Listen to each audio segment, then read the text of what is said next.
Bengaluru ಜಂಬರಘಟ್ಟದ survey number 76ರಲ್ಲಿ ಸ್ಮಶಾನ ಜಾಗವನ್ನ 80-90 ವರ್ಷಗಳಿಂದ ರುದ್ರಭೂಮಿಯಾಗಿದ್ದು ಇದನ್ನು ಅಕ್ರಮವಾಗಿ ಜಿಯಾ ಉಲ್ಲಾ ಖಾನ್ ಖಾತೆ ಮಾಡಿಸಿಕೊಂಡಿದ್ದು ಇದರಲ್ಲಿ 2007ರಿಂದಲೂ ಆತ ಪೊಸೆಷನ್ನಲ್ಲಿ ಇಲ್ಲವೆಂದು ರಾಜ್ಯ ಮಾದಿಗ ಸಮಾಜ ಆರೋಪಿಸಿದೆ. ಈ ಕುರಿತು ಮಾಧ್ಯಮಗಳಿಗೆ ಮಾಹಿತಿ ನೀಡಿದ ರಾಜ್ಯ ಮಾದಿಗ ಸಮಾಜದ ರಾಜ್ಯಾಧ್ಯಕ್ಷ ಮಂಜುನಾಥ್ ಎಸ್ ಅವರು 80 ವರ್ಷದಿಂದ ಸ್ಮಶಾನದಲ್ಲಿ ಹೆಣ ಹೂಳಲಾಗ್ತಾ ಇದೆ. 2 ವರ್ಷದಿಂದ ನಾಗರಾಜ್ ಎಂಬುವವರು ಸ್ಮಶಾನ ಜಾಗಕ್ಕೆ ರಗಳೆ ಮಾಡ್ತಿದ್ದಾರೆ ಎಂದು ದೂರಿದ್ರು. ಎಲ್ಲ ಸಮುದಾಯದ ಜನಾಂಗದವರು ವಾಸ ಮಾಡ್ತಿದ್ದಾರೆ. ಅಲ್ಲಿ ಸರ್ವೆ ನಂಬರ್ 76ರಲ್ಲಿ ಕಟ್ಟೆ ಇದೆ. 76/1ರಲ್ಲಿ ಕಟ್ಟೆ ಜಮೀನಿದೆ. ಅದು ಸುಮಾರು 1 ಎಕರೆ 1.25 ಎಕರೆ ಅಷ್ಟು ಬರುತ್ತೆ. ಆ ಜಾಗದಲ್ಲಿ ಸುಮಾರು 70-80 ವರ್ಷದಿಂದ ಅಲ್ಲಿ ಯಾರೇ ಎಲ್ಲ ಜಾತಿ ಸಮುದಾಯದವರು ಸತ್ರು ಸಹಿತ ಅಲ್ಲಿ ಉಣ್ತಕ್ಕಂಥ ಪದ್ಧತಿನ ಮಾಡ್ಕೊಂಡು ಬಂದಿದ್ದಾರೆ. ಅಲ್ಲಿ ಇರ್ತಕ್ಕಂಥ ಹಿಂದೆ ಏನು ಶಾನ್ಭೋಗ್ರು ಫೀಲ್ಡಲ್ಲಿ ಅವರಿಗೆ ಅಲರ್ಟ್ ಮಾಡ್ತಾರೆ. ಅವ್ರು ಯಾವುದೇ ರೀತಿ ಪೊಸಿಷನಲ್ಲಿ ಇರಲ್ಲ. ಆದರೂ ಸಹಿತ ಅವರಿಗೆ ಅಲರ್ಟ್ ಆಗಿ ಅವ್ರಿಗೆ ಸಾಗುವಳಿಯಾಗಿ ಅವ್ರಿಗೆ ಖಾತೆ ಆಗಿರುತ್ತೆ. ಅದು ಸರ್ಕಾರಿ ಪಡೆಯಾಗಿ ಮತ್ತೆ ವಜಾ ಆಗುತ್ತೆ. ವಜಾ ಆದಮೇಲೆ ಯಾರೋ ಮುಸ್ಲಿಮ್ಸ್ ಒಬ್ಬ ವ್ಯಕ್ತಿಗೆ ಅದನ್ನು ಖಾತೆ ಮಾಡ್ಕೊಂಡು ಅವ್ರೇನು ಮಾಡ್ತಾರೆ, ನಾಗರಾಜ್ ಅಂತ ಹೇಳಿ ಒಬ್ಬರು JDS ಮುಖಂಡರು ಅವರಿಗೆ ಕ್ರಯ ಖಾತೆನ ಮಾಡಿಕೊಡ್ತಾರೆ. ಕ್ರಯ ಖಾತೆ ಮಾಡಿಕೊಟ್ಟಾಗ ಆ JDS ಮುಖಂಡರು ಏನು ಮಾಡ್ತಾರೆ, ಯಾವುದೇ ರೀತಿ ಪೊಸಿಷನಲ್ಲಿ ಇಲ್ಲ. 2022ರಲ್ಲಿ ಅವರಿಗೆ ಕ್ರಯ ಖಾತೆ ಮಾಡಿಕೊಡ್ತಾರೆ ತಾಲೂಕು ಆಫೀಸಲ್ಲಿ.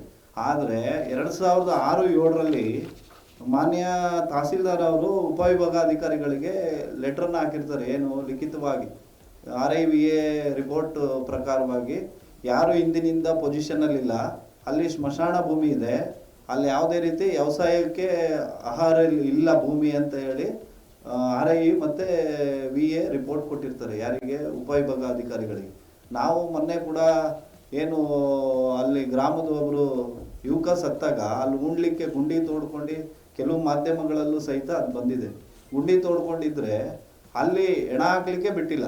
ಹೆಣ ಹಾಕ್ಲಿಕ್ಕೆ ಬಿಡದಲ್ಲೇ ಆತ ಗುಂಡಿ ಒಳಗಿಳಿದು ಅಕ್ರಮವಾಗಿ ದೌರ್ಜನ್ಯ ಮಾಡಿ ಹೆಣ ಹಾಕ್ಬಾರ್ದು ಅಂತ ಹೇಳಿ, ಮಳೆ ಅಂದರೆ ಮಳೆ ಬರ್ತಿದೆ, ಆ ವಿಡಿಯೋ ಫೋಟೇಜ್ ಎಲ್ಲ ಇದೆ, ಎಲ್ಲರಿಗೂ ಕಳಿಸ್ತೀವಿ. ಮಳೆ ಅಂದರೆ ಮಳೆ ಬರ್ತಿದೆ, ಹಾಕ್ಲಿಕ್ಕೆ ಬಿಡಲಿಲ್ಲ. ಆತ ಗುಂಡಿ ಒಳಗೆ ಇಳಿದು ರಂಪಾಟ ಮಾಡ್ತಿದ್ರು. ಆಮೇಲೆ ತಹಸೀಲ್ದಾರು ಹೊಳೆಹೊನ್ನೂರಲ್ಲಿ ಮೀಟಿಂಗ್ ಇತ್ತು ಅಂತೇಳಿ MLA ಅವರು ಶಾರದಾಪುರ ನಾಯ್ಕು ಅವರೆಲ್ಲ ಅಲ್ಲಿ ಕೂತಿದ್ರು.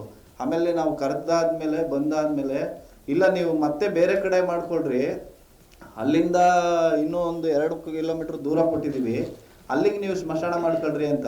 ಈ ಒಂದು ಊರಲ್ಲಿ ಸತ್ತಿದ್ದ ಹೆಣನ ಇನ್ನೊಂದು ಊರಿಗೆ ತಗೊಂಡು ಹೋಗಂಗಿಲ್ಲ. ಯಾಕೆಂದರೆ ಗ್ರಾಮದಲ್ಲಿ ಕೆಲವು ಪದ್ಧತಿಗಳಿರ್ತವೆ.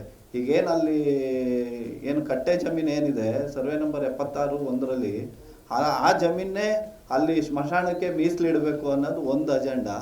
ಆಮೇಲೆ ಮುಖ್ಯವಾಗಿ ಏನು ಆತ ದೌರ್ಜನ್ಯ ಮಾಡ್ತೇನೆ ನಾಗರಾಜ್ ಮೇಲೆ ತಹಸೀಲ್ದಾರು ಮತ್ತು ಏನು ಅಧಿಕಾರಿಗಳು ಕ್ರಯ ಖಾತೆಯನ್ನು ಮಾಡಿದ್ದಾರೆ ಅದನ್ನು ರದ್ದುಗೊಳಿಸ್ಬೇಕು.